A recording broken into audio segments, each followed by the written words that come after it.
Ah, bonjour, vous allez bien? Avant de commencer je pensais de faire un secret sur la prédication.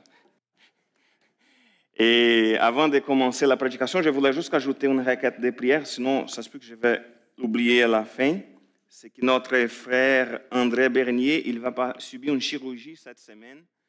C'est une chirurgie dans l'estomac. Il a parlé avec Jésus, il n'a pas bien compris c'est quoi le problème, mais bref, il va subir une chirurgie cette semaine. Alors je vous encourage à prier pour lui, pour que ça puisse bien aller.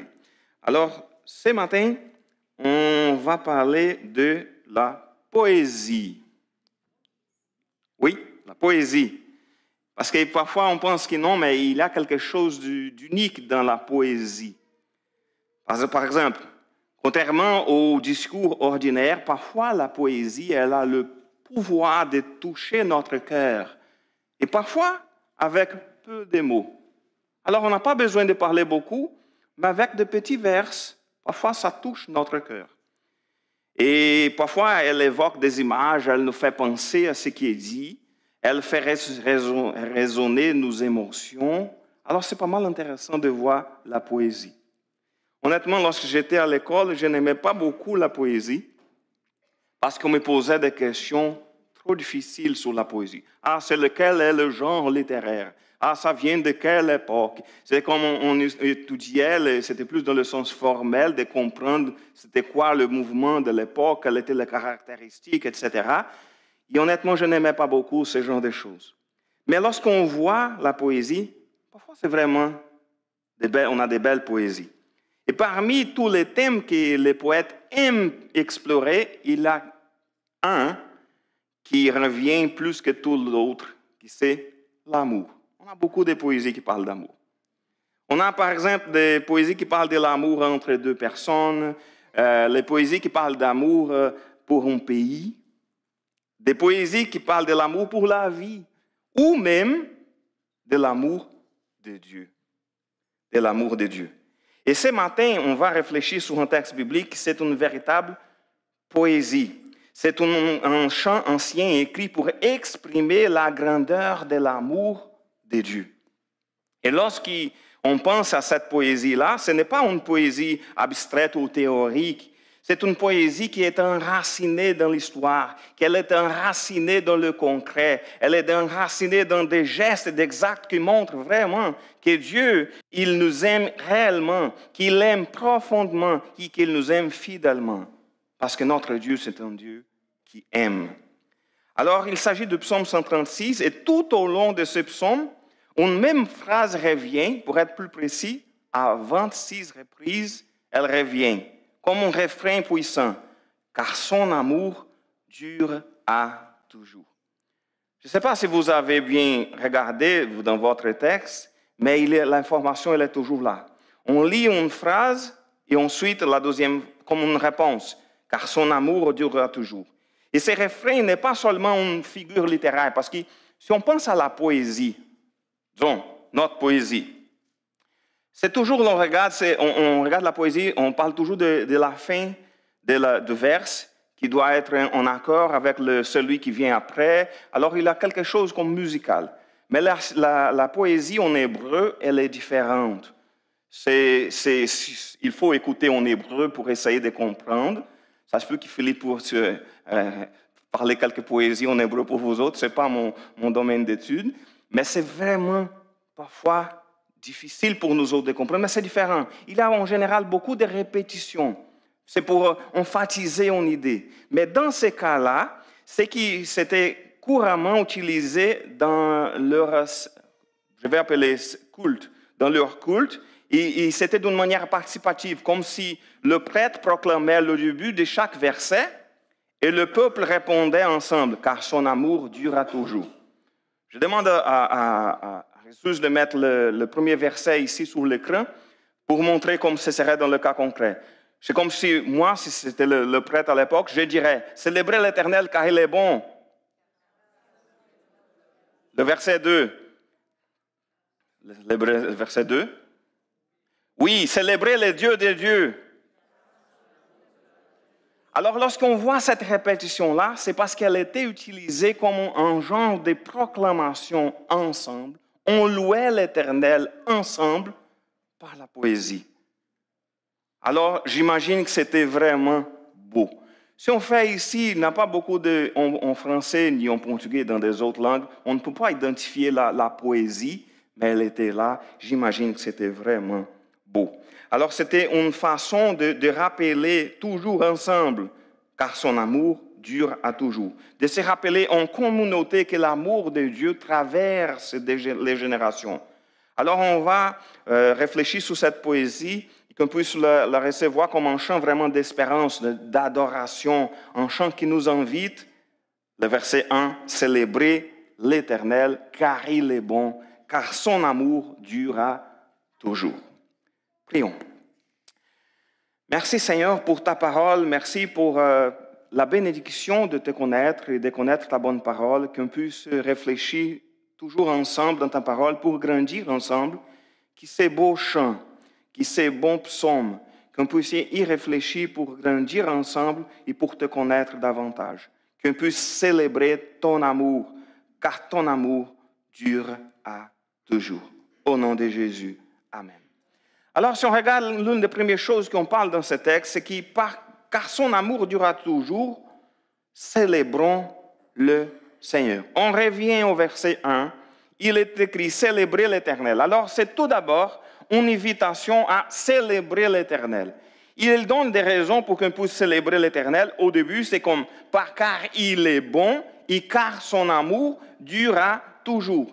Alors, c'est une invitation à célébrer l'Éternel, c'est une invitation à l'adoration, c'est une invitation à la louange. Alors, pour quelle raison, tout au début, c'est juste parce qu'il est bon, car son amour durera toujours. Alors, si on peut regarder que le Seigneur, il est bon, il est vraiment bon, il est là avec nous, alors c'est quelque chose à célébrer, c'est quelque chose à proclamer. Alors, parfois, on est tellement habitué à savoir, oh, Dieu nous aime tellement, oh, il a envoyé son Fils unique pour qu'on puisse avoir la vie éternelle et le pardon de nos péchés. Ah, mais qu'il est bon, il a créé toutes les choses. Et parfois, on est comme pas mal déjà habitué avec l'amour de Dieu, parfois, on risque d'oublier de louer l'Éternel, car il est bon. Et de louer l'Éternel aussi, au verset 2, il est écrit, oui, célébrez les dieux des dieux, car son amour durera toujours. Car son amour durera toujours, va être toujours là. Mais on va se concentrer pour le moment dans l'autre partie. Oui, célébrer les dieux des dieux. Oui, lorsqu'on regarde ce texte-là, on peut dire, hey, il y a un problème là-dessus parce que il n'a pas d'autres dieux.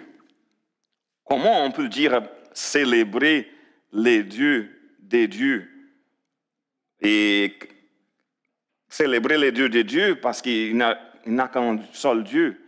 Il faut se rappeler deux choses.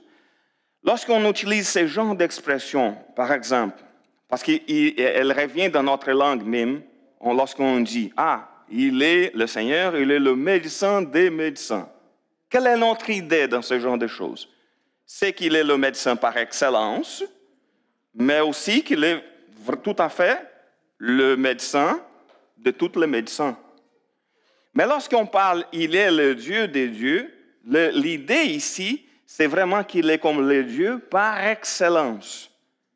Et il faut se rappeler que la révélation de la parole de Dieu s'était faite d'une façon, c'était graduellement. Ce n'était pas d'un seul coup, Dieu vient à Moïse et dit, écoute Moïse, je vais te révéler toutes les choses, vous êtes au courant de toutes les choses. C'était impossible pour lui de tout comprendre.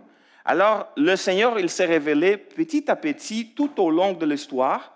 Et au début de la foi parmi les Juifs, on croyait juste que, oui, il y avait plusieurs dieux, mais je vais louer juste l'Éternel. Alors, au début de l'Ancien Testament, les gens de l'époque croyaient vraiment qu'il y avait d'autres dieux, mais non, mais je vais adorer un seul Dieu. C'était un monothéisme, mais ce n'était pas absolu. C'était comme, OK, il y a d'autres dieux, mais mon Dieu, c'est l'Éternel. C'est pour ça qu'on voyait souvent les Juifs tomber dans le péché de l'idolâtrie, parce qu'ils croyaient vraiment que les autres dieux existaient. Alors, lorsqu'on voit ce genre de phrases ici, c'est pour nous rappeler que oui, à l'époque, ils croyaient qu'il existait d'autres dieux, et aussi, il y a plus le sens qu'il est le Dieu par excellence. C'est le vrai bon Dieu. Et il va répéter la même chose, il est le Seigneur des Seigneurs. Oui, célébrez tous le Seigneur des Seigneurs, car son amour durera toujours. Ici, c'est plus le sens de son autorité. Il n'est pas juste le Dieu qui a le pouvoir sur toutes les choses. Il n'est pas juste qu'il est au-dessus de tout pouvoir visible ou invisible, mais il aussi qu'il n'a aucune autre autorité comparable à celle de Dieu, à l'autorité de Dieu. Alors, lorsqu'on parle de l'autorité de Dieu, il n'y a personne au-dessus. Il est vraiment le Seigneur des Seigneurs. C'est le sens vraiment d'autorité, qu'il a le contrôle sur toutes les choses. Aucune chose n'échappe à son contrôle. Alors c'est important de nous rappeler, oui, il n'y a pas d'autre Seigneur dans le sens de Dieu, mais c'est vraiment qu'il est là. Même si parfois, ok, mais il a des rois sur la terre, il a des puissances ici sur la terre, mais aucune puissance s'approche de ce qui est vraiment l'autorité de Jésus. Alors, on parle ici au début d'une invitation à louer le Seigneur, mais parce que louer l'Éternel, c'est de reconnaître qu'il est bon, qu'il est souverain, qu'il est au-dessous de tout, et que son amour, et que c'est avec son amour, c'est par son amour qu'il règne. Et cet amour ne change pas parce que son amour est toujours là, son amour dure à toujours. Mais comment il a montré son amour tout au long de l'histoire? Si on passe au point suivant, c'est qu'il montre que son amour durera toujours, parce qu'on voit qu'il a accompli de merveilles. Au verset 4, il est écrit ceci: il a créé, lui seul a opéré des merveilleux prodiges, car son amour durera toujours. Alors il commence le verset 4 en disant, écoute, seul lui seul a opéré des merveilles prodiges. Car son amour durera toujours. Seul le Seigneur est capable de faire de gros miracles, des actes majestueux, des merveilles, des prodiges. Seul le Seigneur est capable de le faire. Mais si on regarde ici, il va commencer tout d'abord dans le chapitre, dans le psaume, à mentionner quelques-uns de ces actes merveilleux que le Seigneur a accomplis. Et dans la première partie, il va mentionner qu'il a créé l'univers. Et je vais me lire le verset 5 jusqu'au 9, mais je ne vais pas répéter toutes les fois quand son amour durera toujours. Je vais le répéter jusqu'à la fin. OK? Verset 5. Il a créé le ciel par son intelligence. Il a étendu la terre sur les eaux. Il a fait les grandes astres. Il a fait le soleil pour présider au jour, la lune et les étoiles pour présider à la nuit, car son amour dure à toujours. Alors, l'une des premières choses qu'on parle lorsqu'on voit la création, c'est que c'est vraiment une manifestation de la puissance de Dieu. Lorsqu'on voit toutes les choses qui ont été créées par lui, il mentionne ici le ciel, la terre, les grands astres, le soleil, la lune et les étoiles, mais on pourrait nommer comme les animaux, les arbres, l'être humain, toutes les choses étaient créées par la puissance de Dieu, par son autorité, parce qu'il a le pouvoir de tout faire. Alors, lorsqu'on parle de louer l'Éternel, et on parle qu'à son amour durera toujours, c'est grâce à son grand amour qu'il a accompli des merveilles. Et grâce à son grand amour, il a créé l'univers. Et si on regarde ici la puissance, la beauté de la nature, la beauté de l'univers, la beauté de toutes les choses, si on regarde les étoiles, la lune, le soleil, les arbres, tous ces genres de choses, c'est une manifestation de la puissance de Dieu. Quel Dieu merveilleux! Quel Dieu merveilleux! Et tout cela, c'est grâce à son grand amour. Alors, le Dieu d'amour est un Dieu visible de la création. Dans chaque détail du monde et dans chaque détail du cœur humain, on voit la puissance de Dieu, la perfection de Dieu de la création. Et ensuite, il commence à nommer qu'il a libéré et conduit son peuple. Alors, il ne parle plus maintenant de l'amour de Dieu dans le sens général. Il ne parle plus maintenant de l'amour de Dieu dans le sens de sa puissance pour créer toutes les choses, mais il va montrer l'agir de Dieu dans la vie de son peuple. Et ici, au verset 136, au chapitre, au psaume 136, au verset 10, il commence à dire qu'il ne fera pas de premier-né de l'Égypte. Au verset 11, il en fit sortir Israël, et par sa grande puissance, en déployant sa force, car son amour durera toujours. Alors, lorsqu'on parle de la sortie de l'Égypte, on parle de la puissance de Dieu pour faire sortir son peuple, au moment de la puissance de Dieu, qu'il a montré son amour pour libérer Israël et pour le faire sortir d'Égypte. Alors, on commence à voir plus l'amour de Dieu dans le sens de s'occuper de son peuple. Il prend soin de son peuple. Il a guidé son peuple pour se faire sortir de l'Égypte. Tout ensuite, on parle il traversait la mer, au verset 13. Il fendit en deux la mer des Roseux. Il fit passer Israël et il précipita le Pharaon et son armée dans la mer des Roseaux, car son amour durera toujours. Alors, il parle de la puissance extraordinaire de Dieu pour fonder en deux la mer. Et parfois, il y a des gens qui ne croient pas beaucoup en miracle. Ils disent, ah non, parce qu'il y avait une région dans la mer qu'on pouvait marcher et que ce n'était pas si profond et que c'était possible de marcher tranquillement. OK, mais c'est ça la réponse. Comment il a fait pour précipiter toute l'armée des pharaons là-dedans pour le noyer, si ce n'était pas si profond. Alors, il est question vraiment de la puissance extraordinaire de Dieu. Alors, on parle de libération. Il a libéré, il a conduit son peuple, il a fait qu'il puisse passer dans ces choses-là. Alors, pour le peuple d'Israël, c'était important à l'époque de se rappeler, oui, on a un Dieu si puissant, et aussi qu'il est le roi des rois, le Seigneur des seigneurs, mais surtout, on a un Dieu qui a le pouvoir, qu'il va agir dans ma vie, notre vie en tant que peuple de Dieu. Ensuite, au verset 16, il est écrit qu'il conduisit son peuple à travers le désert, car son amour durera toujours. Alors, il n'est pas juste question de, OK, on va ouvrir la mer, vous pouvez y passer, c'est déjà parti de l'Égypte, alors c'est à vous de marcher dans le désert. Non, il conduisit son peuple à travers le désert, il donnait de la nourriture, il protégeait du soleil, il guidait pendant la journée et pendant la nuit. Alors le Seigneur, il était là avec son peuple, il montrait son amour dans tout le cheminement dans le désert, il montrait son amour envers son peuple. Alors c'est une célébration de l'amour de Dieu dans la vie de son peuple. C'est comme si on faisait, de nos jours, on pourrait commencer à penser, OK, on va penser à l'histoire de notre Église.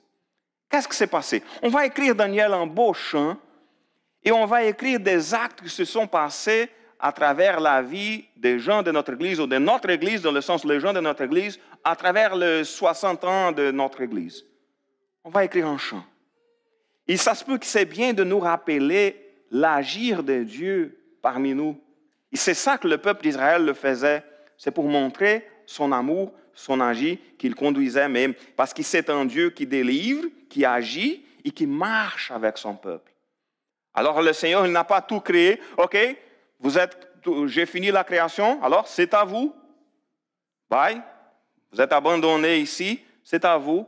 Non, je suis là. Je suis le Dieu Tout-Puissant, je suis là avec vous. Je vais vous guider dans le désert. Ensuite, au verset 17 jusqu'au 20, je vais toujours lire juste la première phrase. Je vais répéter qu'à son amour dure toujours jusqu'à la fin du récit. Le verset 17, il est écrit ceci. « Il frappa des grands rois, il fait périr des puissants souverains, il fait périr Sion, roi des Amoréens, et Og, roi des Basans, car son amour dure à toujours. » On parle ici de défaites des rois ennemis. Il a vécu les ennemis, il a donné un héritage à ces gens-là.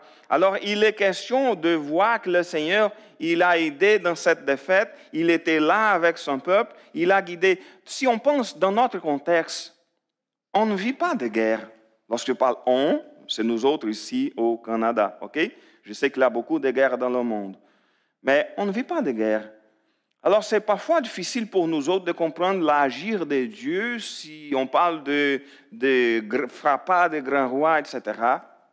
Mais il faut se rappeler du contexte de l'époque, qu'ici, il était question de, s'il n'était pas là pour frapper des grands rois qui étaient dans l'entour, Israël, tout son peuple était mort, serait mort.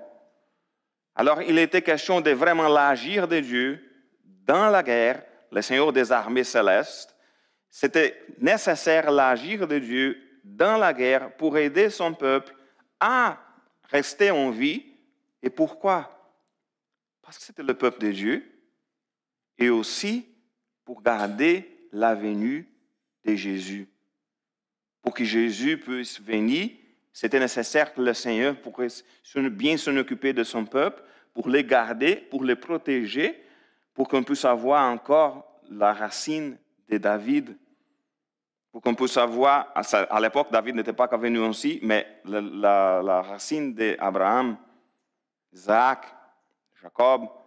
Alors, toutes les choses d'Israël qui étaient créées pour que Jésus, qui était créé, qui était le peuple de Dieu, le Seigneur le protégeait parce que c'était son peuple et pour garder aussi la venue du Messie. Alors, il a fait la question de la défaite des rois des ennemis et aussi de la conquête de la terre promise. Au verset 21, il est écrit « Il donna leur pays en possession, car son amour durera toujours. En possession Israël, son serviteur, car son amour durera toujours. » Alors, il est question qui était vraiment, c'était Dieu qui l'a donné la terre qu'Israël habitait. Elle habite encore, c'était Dieu qui l'avait donnée. Alors, c'était le Seigneur qui l'avait donnée. Et ce n'était pas la puissance de Dieu, et c'était le Seigneur qui avait bien s'en occupé pour qu'il puisse avoir cette idée-là, OK, cette terre qu'on habite, c'est un cadeau de Dieu pour nous autres. Il n'est pas question de, OK, non, on est bien des braves guerriers et on a réussi à avoir notre terre. Non, c'était donné par Dieu. Alors, il louait l'Éternel parce que c'était une bénédiction de Dieu. Alors, c'est comme Dieu, il renverse les puissances pour bénir le sien. C'est un amour qui donne. Et ensuite, il prend soin de toute sa création. Ça, c'est le dernier verset ici. Il dit ceci, verset 23. Dans notre humiliation, il est intervenu pour nous, car son amour dure à toujours. Ici, il était question de savoir que Dieu, il nous délivre des ennemis. C'est déjà... Ok, c'est là. Il prend soin de toute sa création, dans le sens qu'il intervient dans notre humiliation. Et dans le cas là, c'était l'humiliation que le peuple a passée dans plusieurs moments de la vie, mais dans le contexte, j'imagine qu'il faisait référence à l'esclavage en Égypte. Parce qu'il parlait tantôt OK, je vous fais sortir de l'Égypte, j'ai traversé dans le désert, je vous donner le pays. Dans votre humiliation, dans le cas du peuple d'Israël, le Seigneur est intervenu pour son peuple, car son amour dure à toujours. Parfois, OK, il dit ici qu'on intervient dans notre humiliation, c'est que parfois, il est important pour nous autres de savoir qu'on a un Dieu qui intervient. Parfois, il ne va pas intervenir au moment qu'on voulait. Parfois, il ne va pas intervenir dans la façon qu'on voulait, mais le Seigneur intervient. Si on parle de l'Égypte, combien de temps le peuple a passé là-bas? 400 ans. Alors, si on parle de 400 ans, c'est beaucoup. Imaginez-vous le peuple tout au long du temps qui était là, après 300 ans, mais le Seigneur ne fait rien. Mais au bout, ils ont vu l'agir de Dieu. Et parfois, dans notre vie, il faut avoir un peu plus de patience pour voir l'intervention de Dieu, parce que le Seigneur, il est un Dieu qui intervient aussi. Il prend soin de nous, il s'occupe de nous. Il ne va pas toujours répondre selon notre volonté. Parfois, notre volonté, c'est exactement la volonté de Dieu. Parfois, ce n'est pas le cas. Et parfois, on pense qu'il n'intervient pas, mais il va intervenir. À son temps, il va intervenir parce qu'il a le pouvoir, il a l'autorité et son amour dure à toujours. Je vous donne un exemple. Si vous traversez une maladie sévère pendant des années. Parfois c'est fatigant, non, c'est fatigant. On va voir et penser, mais comme non, le Seigneur ne veut pas intervenir. On ne connaît pas les plans de Dieu, mais on sait qu'il intervient. Dans son temps, au moment précis, il va intervenir.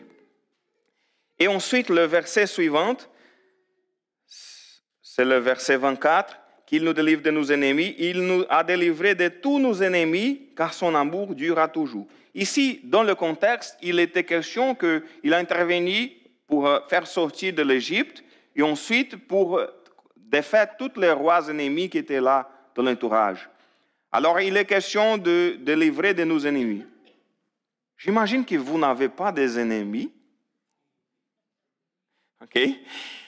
Oui, j'espère, oui. J'espère que vous n'avez pas des ennemis. Mais l'idée ici, je ne sais pas si vous avez déjà vécu, soit dans votre domaine de travail ou un voisin qui parfois, qui ont dit, voilà, cette personne cherche toujours des moyens de compliquer ma vie, de me causer des problèmes, et que parfois on pense, mais c'est tellement difficile cette affaire-là, parce qu'on ne dirait pas que dans notre cœur on a un ennemi, mais probablement la personne nous voit comme des ennemis, alors c'est pas mal difficile, c'est pas mal pareil. Mais la question ici, on parle toujours de la protection de Dieu. Le Seigneur, il nous protège.